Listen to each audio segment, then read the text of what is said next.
In this video, I'll break down 5 mistakes I see all the time and more importantly how to fix them in simple and practical way. One of the biggest mistakes beginners make is chasing the shot instead of observing the moment. So, when you're new, you're in survival mode, and I get it, I've been there as well, guys. So you don't want to miss anything, so the moment something emotional starts, you move. You search for that better light, better composition and better angle. But problem is, while you're searching, the moment is already happening and your footage becomes unstable and feel quite nervous because you move with the camera. So in most cases, better to hold a simple frame, because a steady moment together with a clean audio is always much stronger than a beautiful shot you almost got. Mistake number 2 is filming without thinking about the edit. And let's start with a real example here. Let's say first look.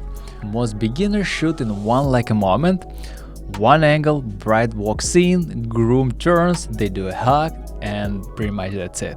Emotion is there and it's good, but when you open your edit, you have nothing to work with because you just did a one shot and one option. You basically shot just a middle plan in most cases. So now here's the shit, guys. A more experienced filmmaker always has a one quiet thought: how it's going to cut in later in post-production. So instead of one shot, you build the layers, and wide shot to set the space, middle shot to fill the moment, and close-up shot basically to live inside this moment, because different shots create a different perspective and emotions in the scene. And now when you open your post-production software, you are not just trying to make it work, you are creating a scene. That's why I always recommend go look at the paintings, go look at the compositions in the museums.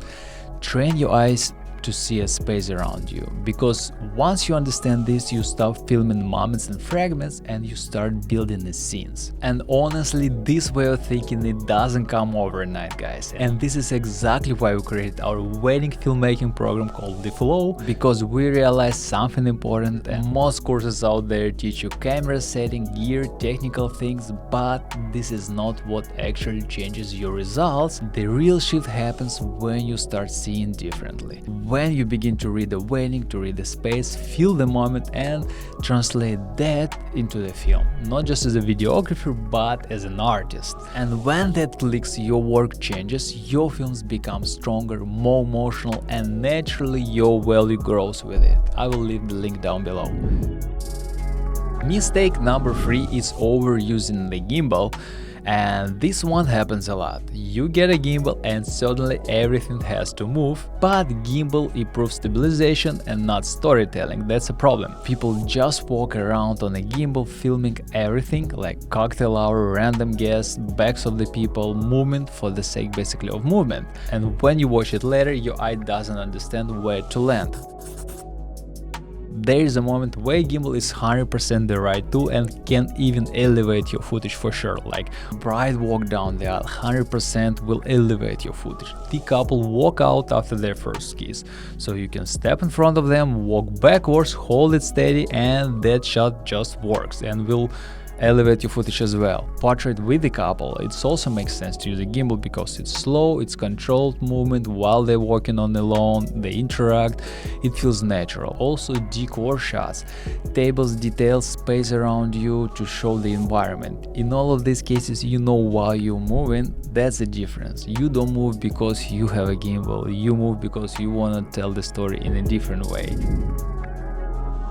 Mistake number 4 is ignoring audio, and this one is huge because beginners focus on visuals only, but in wedding films, sounds is what makes you feel. And I'll be honest with you guys, I learned this in the hard way. In the beginning, I used to talk a lot during the shoots. I laugh, I comment, I react to everyone just to keep the conversation going, just to keep the vibe, keep the flow with the people while they do something, to make them feel basically natural. But later, when you open your edit, you realize something important. You ruin the moment. So let's say bridesmaids react during the getting ready, or mom saying something touching during the getting ready, and then my voice on top of it, and basically I cannot use this audio anymore. and that's it, moment is gone. During the key moments, better stay quiet to preserve the audio. Also, if you're not setting the audio properly, you're already making your life harder. So always mic the groom if you can, mic the officiant too, and take a feed from the DJ board, so that alone can save your ceremony, can save your speeches, and even something simple like a shotgun on camera mic can save your audio sometimes.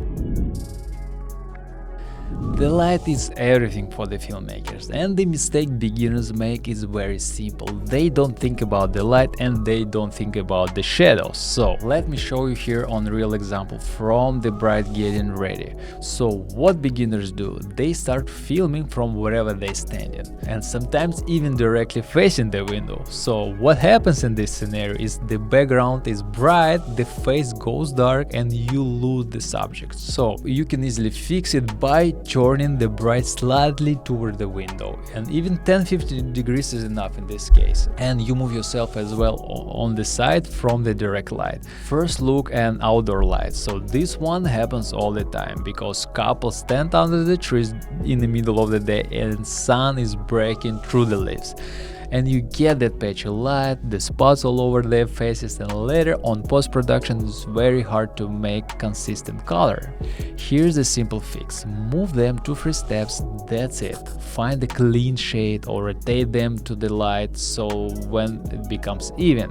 Sometimes it's literally one small adjustment, but your edit becomes so much easier, especially with the color grading, I promise you guys. Distracting light sources. So this is very underrated mistake because beginners often leave bright light sources in the frame, like lamps, blown out windows, light bulbs, particle lights.